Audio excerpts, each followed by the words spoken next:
Au cœur des révélations de The Atlantic sur la fuite d'informations militaires du gouvernement Trump se trouve une application, Signal.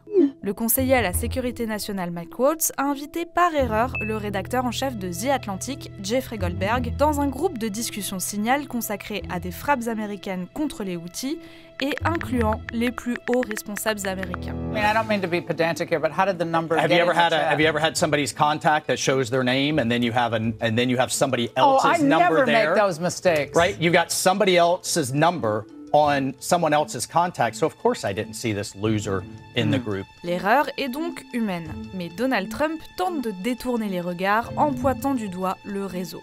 Could be the signal's not very good, you know. Avant le président, le Pentagone s'était déjà interrogé sur la sécurité de l'application en pointant une vulnérabilité dans un mémo obtenu par la radio publique américaine NPR, comme le rapporte Numérama.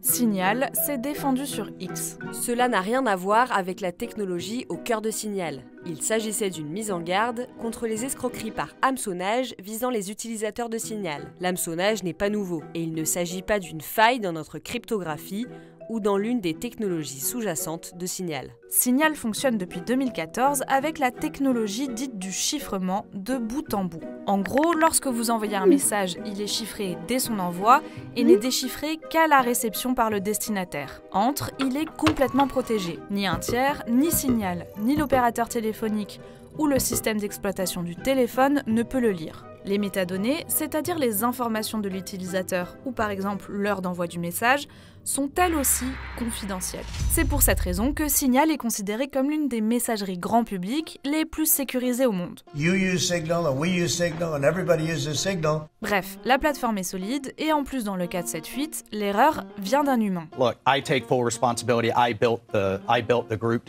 My job is to make sure everything's coordinated. Mais la Maison-Blanche a quand même mis son homme à tout faire sur le coup. Yes, Elon Musk's team, Elon Musk has offered to put his technical experts on this to figure out how this number was inadvertently added to the chat. Et ce qui est d'autant plus embarrassant, c'est que le ministère américain de la Défense n'autorise pas l'utilisation de Signal pour communiquer des informations non publiques. Signal n'a jamais été conçu ou prévu pour discuter de planification militaire. Le problème est le fait qu'elle est utilisée sur des appareils qui ne sont peut-être pas protégés de manière adéquate. De plus, les messages révélés ont été programmés pour s'effacer au bout d'une semaine. L'organisation progressiste American Oversight a donc porté plainte contre 5 membres du cabinet de Trump pour violation de l'obligation légale d'enregistrer et d'archiver les échanges officiels.